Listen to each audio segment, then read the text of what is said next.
Bonjour, sois le bienvenu dans Recette Roulette. La recette du jour est poulet thaï sauce cacahuète. Pour 4 personnes, il nous faut un poulet découpé en morceaux, 40 centilitres de lait de coco, 2 piments verts frais et épépinés, 2 cuillères à soupe de coriandre en grains, 1 cuillère à café de cumin, 1 cuillère à café de pâte de crevettes, 3 gousses d'ail, 2 cm de gingembre frais, 2 cuillères à café de sucre en poudre, 2 cuillères à café d'huile, 3 cuillères à soupe de beurre de cacahuète avec morceaux, 2 cuillères à soupe de sauce de poisson et 2 citrons verts. On va commencer par faire cuire le poulet dans une casserole avec le lait de coco et environ 25 centilitres d'eau. On porte à ébullition et ensuite il ne nous reste plus qu'à baisser le feu, à couvrir et c'est parti pour 30 minutes. Pendant que le poulet cuit, on va s'occuper des autres ingrédients. On va dégermer le piment puisqu'en fait ce sont les petites graines qui sont à l'intérieur qui sont piquantes. Une fois que j'ai retiré toutes les graines, je vais pouvoir émincer finement le piment. Je vais m'occuper du gingembre. Donc pour le peler, c'est facile, je te rappelle, il faut prendre une petite cuillère. Et oui, il n'y a rien de tel pour éplucher le gingembre. Et ensuite, on va simplement le râper. C'est au tour des gousses d'ail que je vais peler, dégermer et hacher.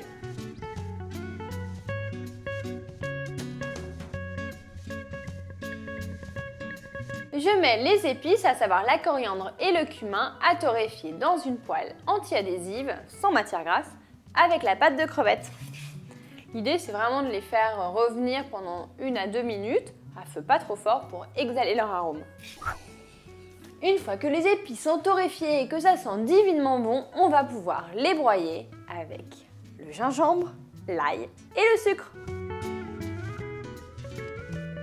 Une fois que c'est mixé, on obtient une pâte. Et cette pâte, on va la faire revenir dans l'huile, dans le wok. On fait revenir la pâte dans l'huile pendant 3 minutes. On ajoute ensuite le piment. Alors attention, là on en utilise 2. Il faut savoir que les petits piments verts comme ça, ils sont plus ou moins forts. Des fois, juste un tout petit morceau, c'est très très fort. Et des fois, t'en mets 2 et c'est pas très piquant.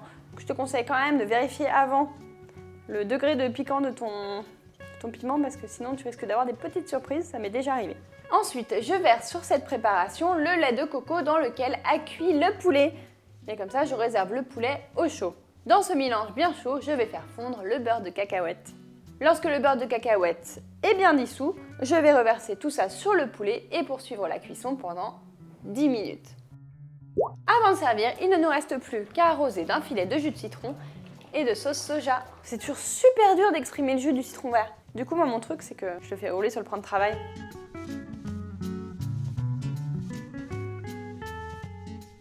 Bon alors moi ce que j'ai envie de savoir c'est si t'es beurre de cacahuète addict et surtout si tu préfères le lisse ou celui avec des petits morceaux là, le crunchy. Moi j'aime bien le crunchy personnellement. Voilà, donc dis-moi tout dans les commentaires et surtout dis-moi comment tu l'utilises dans les recettes. Je te parie que si tu étais juste à côté de moi là, il n'y aurait déjà plus rien dans le plat.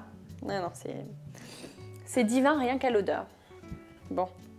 Puisque d'ici quelques minutes, il n'y aura plus rien, je te conseille de faire le tagine qui est juste ici.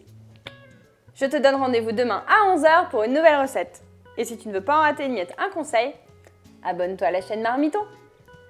C'est déjà divin rien qu'à l'odeur. D'ailleurs, si tu aimes bien le poulet, je te conseille aussi de faire le tagine de poulet, juste ici. Non, juste là, c'est bête hein.